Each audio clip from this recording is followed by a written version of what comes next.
మంగళగిరి పేరు చెప్తే లోకేష్కి సంబంధించినటువంటి ఒక ప్రపంచం పెద్ద ఎత్తున కూడా వినిపిస్తున్నటువంటి పరిస్థితి ఉంది. యువత అంతా కూడా జై లోకేష్ అంటూ పెద్ద ఎత్తున కూడా స్పందిస్తున్నటువంటి తీరు ఉంది. మొత్తం మీద చూసుకుంటే లోకేష్ ఏర్పాటు చేసినటువంటి ఒక స్పోర్ట్స్ అనేటటువంటివి కాంపిటీషన్స్కు యువకులంతా కూడా పెద్ద సంఖ్యలో వచ్చి ఇక్కడకు వాళ్ళ యొక్క ప్రతిభకు సంబంధించినటువంటి ప్రదర్శన చేస్తున్నటువంటిది. ఏదైతే క్రికెట్ ప్రీమియర్ లీగ్ తర్వాత మరలా వాలీబాల్కు సంబంధించినటువంటి క్రీడలు కూడా ఏదైతే జరుగుతున్నటువంటి పరిస్థితి. మనతో ఉన్నారు మహేష్ గారు, టీడీపీకి సంబంధించిన సీనియర్ లీడర్. చెప్పండి మహేష్ గారు, ప్రస్తుతం ఏంటి, ఎలా జరుగుతున్నాయి వాలీబాల్ క్రీడలు? లోకేష్ నిర్వహిస్తున్నటువంటి ఈ యొక్క క్రీడలకు సంబంధించి యువతలో ఎలాంటి స్పందన ఉంది క్రీడాకారులు? ఈ మంగళగిరి అంటేనే లోకేష్ గారు అంటేనే మంగళగిరి. ఏదైతే క్రీడాకారులు వృద్ధిలోకి రావాలి, జిల్లా స్థాయికి వెళ్ళాలి, మండల స్థాయి నుంచి గ్రామ స్థాయి నుంచి మండల స్థాయి రాష్ట్ర స్థాయి దాకా వెళ్ళాలనే ఉద్దేశంతో మంగళగిరి యువతలో సృజనాత్మకత వెతికి తీసే విధంగా మంగళగిరి వాలీబాల్ 3 ఏదైతే ఉందో ఇక్కడే మంగళగిరి వాలీబాల్ 1 అనేది Bhogi estates last year conduct చేయడం జరిగింది. అదేవిధంగా మారుమూల ప్రాంతమైనటువంటి తాడేపల్లిలో కూడా వాలీబాల్ 2 అనేది కండక్ట్ చేయడం జరిగింది. ఈ రోజున నారా లోకేష్ గారు శంకరావం అనే కార్యక్రమం చేపట్టిన సందర్భంగా మంగళగిరి వాలీబాల్ లీగ్ అనేది 3 అనేది కండక్ట్ చేయడం జరుగుతూ ఉంది. దీనికి కూడా లోకేష్ గారు మంగళగిరి నియోజకవర్గంలో ఏది కార్యక్రమం తలపెట్టినా యువత అనేది ముందుండి నడుం కట్టి సాగడం జరుగుతూ ఉంది. దానిలో భాగంగానే దీనికి కూడా 57 టీములు, లాస్ట్ టైం మనం కండక్ట్ చేస్తే 34 టీములు అత్యధికంగా ఇప్పటి వరకు చాలామంది వాలీబాల్ టోర్నమెంట్ కండక్ట్ చేశారు. వారందరితో కూడా మేము సంప్రదించాం. మోస్ట్లీ 15 నుంచి 18-20 టీంలు వస్తే ఎక్కువ అని చెప్పి లాస్ట్ ఇయర్ మేము కండక్ట్ చేసేటప్పుడు అందరితో కనుక్కోవడం జరిగింది. ఆ సంవత్సరమే కూడా మాకు అనూహ్యంగా 34 టీంలు వచ్చాయి. ఈ సంవత్సరం 58 టీములు మొత్తం కూడా నియోజకవర్గ స్థాయిలో ఈ టోర్నమెంట్లో కండక్ట్ చేయడం జరుగుతూ ఉంది. దాన్ని బడితేనే చూస్తేనే మనకు అర్థమవుతూ ఉంది లోకేష్ గారు ఏ చిన్న కార్యక్రమం కాదు, ఏ చిన్న పిలిపిచ్చినా కూడా యువత అందరూ కూడా పెద్ద ఎత్తున పాల్గొనడానికి సంసిద్ధంగా ఉన్నారని చెప్పి ఇది చూస్తేనే తెలిసిపోతా ఉంది. ప్రస్తుతం మహేష్ గారు ఇప్పుడు రాష్ట్ర వ్యాప్తంగా ఏదైతే అటు యువగళం పాదయాత్ర అనంతరము అది జరుగుతున్నప్పుడు, యువగళం పాదయాత్ర జరుగుతున్నప్పుడు ఇక్కడ కార్యక్రమాలు ఏ మేరకు ఆగకుండా నిర్వహించారు లోకేష్ గారు. మరోవైపు చూసుకుంటే శంకరావంకు సంబంధించి ఓవైపు ఉత్తరాంధ్రలో జరుగుతుంటే మరోవైపు ఇక్కడ నియోజకవర్గానికి సంబంధించినటువంటి ఈ స్పోర్ట్స్ కార్యక్రమాలు కూడా నిర్వహించడం అనేటటువంటిది. ఓవైపు రాష్ట్ర కార్యక్రమాలు, ఓవైపు పార్టీ కార్యక్రమాలు, మరోవైపు నియోజకవర్గాన్ని కూడా పెట్టుకున్నారు. పార్టీ సీనియర్ లీడర్కి ఎలా లోకేష్ గారు ఆల్రెడీ తన మనసులో మాట చెప్పారు. రాష్ట్రంలో ఏ మూలలో ఉన్నా సరే ఆయన మనసు అనేది ఎప్పుడు కూడా మంగళగిరి నియోజకవర్గం మీదే ఉంటుంది.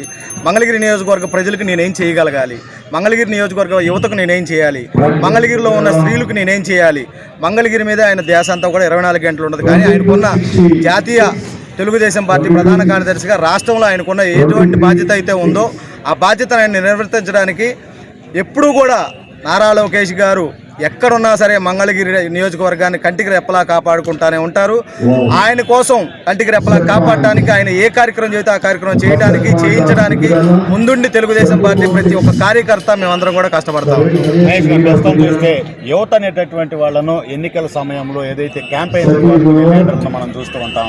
లోకేష్ గారికి ప్రస్తుతం చూస్తే కనుక యువతని ఒక క్రీడా మార్గంలో ఏదైతే నడుపుతున్నటువంటి పరిస్థితి, ఈ క్రీడల ద్వారా శరీర దారుఢ్యంతో పాటు స్నేహ సంబంధాలు ఏర్పడటంతో పాటు స్పిరిట్తో పాటు ఉద్యోగాలు కూడా స్పోర్ట్స్ కోటాలో వచ్చేటటువంటి అవకాశం.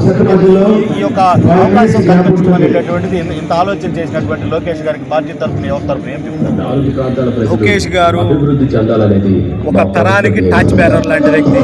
ఎందుకంటే ఆయన ఆలోచన కూడా ఎప్పుడు కూడా అతను ఏదైతే స్టాన్ఫోర్డ్ యూనివర్సిటీలో చదివాడో అంత ఉన్నతంగానే ఆయన ఆలోచనలు అనేది ఎప్పుడు ఉంటాయి. ఎందుకంటే ఆయన రాజకీయ లబ్ధి కోసం యువతను ఎప్పుడు తప్పుదో పట్టించే ఉద్దేశంలో లోకేష్ గారు లేరు.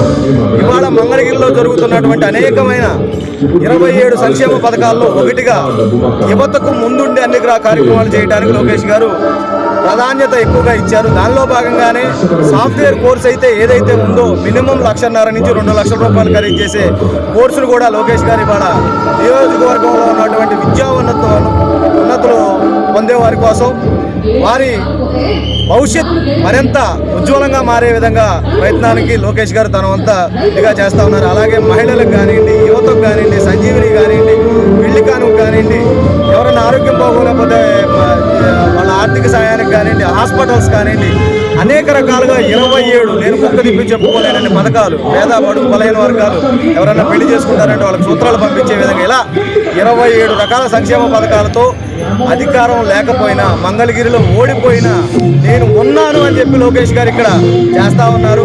అలాంటి నాయకుడిని భారీ మెజార్టీతో గెలిపించుకోవాలి, అలాంటి నాయకుడు మనకు కావాలని వాళ్ళ నియోజకవర్గంలో ప్రతి మహిళ, ప్రతి యువత, ప్రతి పౌరుడు కూడా భావిస్తూ ఉన్నారు. అలాంటి నాయకుడిని మంగళగిరి నుంచి భారీ మెజార్టీగా అసెంబ్లీ పంపించడానికి మంగళగిరి నియోజకవర్గంలో చిన్న కార్యకర్త కాడి నుంచి సామాన్యమైన వ్యక్తి దాకా కూడా నడుము బిగించుకుంటున్నారు.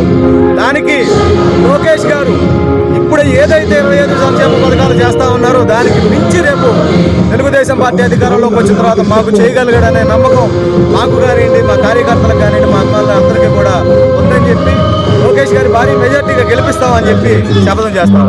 థ్యాంక్ యూ మహేష్ గారు. ఇది పరిస్థితి. ఏదైతే రాష్ట్ర వ్యాప్తంగా వైపు పర్యటన నిర్వహిస్తూ మరోవైపు పార్టీ కార్యక్రమాలు చేస్తూ కూడా యువతను సన్మార్గంలో నిలిపేటటువంటి పరిస్థితుల్లో క్రీడల పట్ల ఆసక్తి కల్పించి ఏదైతే క్రీడల నుంచి ఒక మంచి భవిష్యత్తును ఏదైతే యువతకు ఇచ్చేటటువంటి క్రమంలో కూడా ఈ యొక్క కార్యక్రమాలు నిర్వహించడం జరుగుతుంది అనేటటువంటిది ఇక్కడ ఉన్నటువంటి పార్టీ నాయకులు, నిర్వాహకుల యొక్క క్రీడల ఆర్గనైజర్స్, ఇన్ఛార్జీలకు సంబంధించినటువంటి వాళ్ళంతా కూడా చెప్తున్న పరిస్థితి ఉంది.